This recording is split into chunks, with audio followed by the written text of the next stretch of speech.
হাতিয়ার শত্রুপক্ষকে কাবু করার। কিন্তু আমরা এটা ভুলে যাই, অন্যের জন্য গর্ত করে রাখলে একটা সময় নিজেকেই ওই বিশাল গর্তে পড়ে যেতে হয়। সৃষ্টিকর্তা ছাড় দেন ঠিকই, কিন্তু ছেড়ে দেন না। আজকে যে বীজ রোপণ করবেন একটা সময় সেই ফলই আপনাকে ভক্ষণ করতে হবে। তখন যদি গিলতে না পারেন কষ্ট হবে প্রচুর।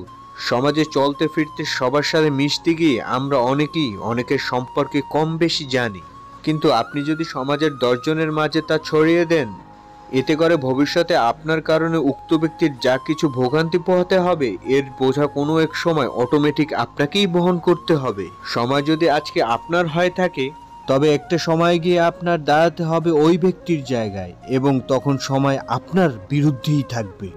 তাই জীবনের প্রতিটি পদক্ষেপ এমনভাবে ফেলা উচিত যেন কখনোই অন্যের চোখের পানি বা অভিশাপ আপনার উপর না চলে আসে। মানুষের মন পাওয়া বড় কঠিন হলেও অভিশাপ অর্জন করা বেশ সহজ। আপনি বড় ধরনের ভোগান্তিতে পড়বেন এবং টেরও পাবেন না নিজের দোষেই আপনার সাথে খারাপ হচ্ছে।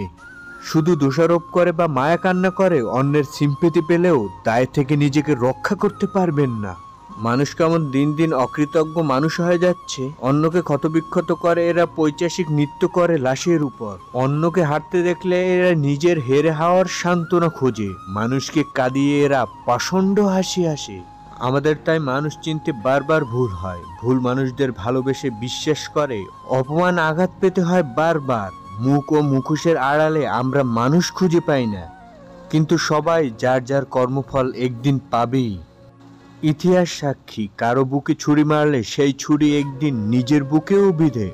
প্রকৃতি কাউকে ক্ষমা করে না। হয়তো আজই আমরা বা আপনার জীবনের শেষ দিন, তবুও মানুষ ঘরে বাহিরে রাস্তায় এই পৈশাচিক খেলা খেলে।